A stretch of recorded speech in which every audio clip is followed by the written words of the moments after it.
Bill in West Hartford, Connecticut. Hi, Bill. Yes, hi. Hi, George. Hi, Dr. Holmes. I want to ask you a fascinating question that I asked physicist Dr. Brian Greene that I want to ask you, who knows the brain, the mind. It's in terms of personality, which relates to the mind, which relates to the brain. Now, it relates to string theory. That's why I asked Dr. Brian Greene. I'll explain. The brain is made up of all the molecules breaking down to all the atoms, parts of the atoms to make up the brain. Dr. Greene would say that each particle of each molecule in the brain, or indeed our whole body, but in this case the brain, breaks down even further smaller, immensely further smaller, into vibrating strings of energy, so that each particle, electron, proton, quark, etc., is a smaller vibrating string of energy.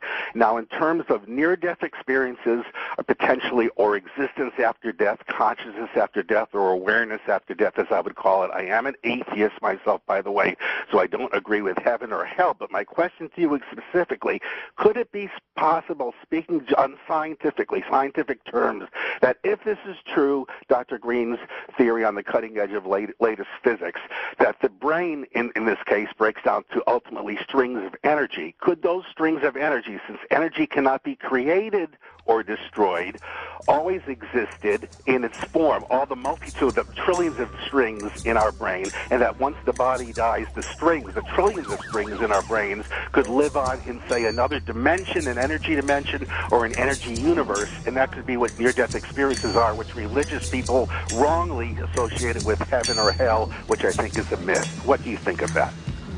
Well, I don't see why not. I have come here to chew bubblegum and kick ass. And I'm all out of bubblegum.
Think about it.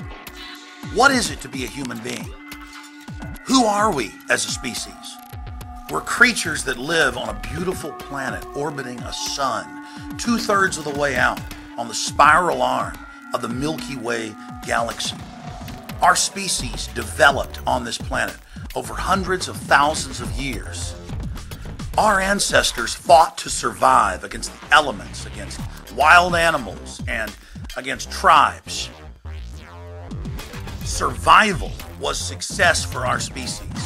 They impose a predetermination that we're going to fail, a determination that we have no power, so that people just think it's absolutely lost.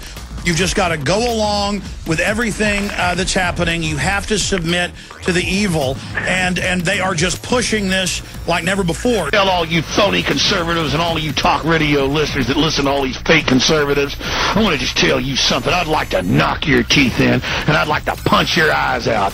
And let me tell you something. I wouldn't need to come in with a bunch of black uniforms and grab you. I'm saying you want to shoot your big redneck fake mouth off to me, I'll tear your head off. You scum. I'd like to get my hands on all of you. You are evil, filthy, degenerate, stupid scum. You understand me?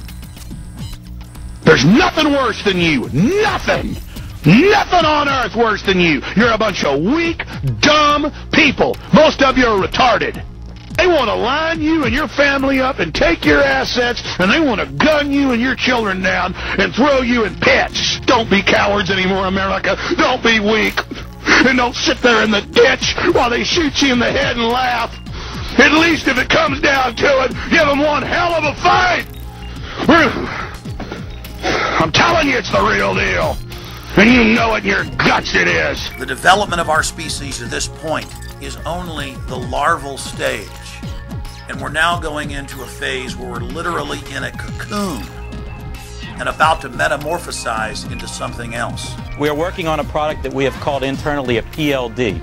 PLD stands for Personal Locating Device, which is an implantable GPS for which our company owns a patent and can be implanted surgically in the clavicle area of a child or someone that you are interested in tracking. It is the first implantable microchip for humans that has multiple security, financial, and healthcare applications. One thing I would just suggest, I'm just an outside, soon-to-be investor. I love this idea, by the way, Scott. I think this is great. Thank you, Sean. Put it in earrings, put it in a cross, make it smaller, maybe not implantable, and I think let parents choose. It's not the government, so I like it. But we're currently working on those applications.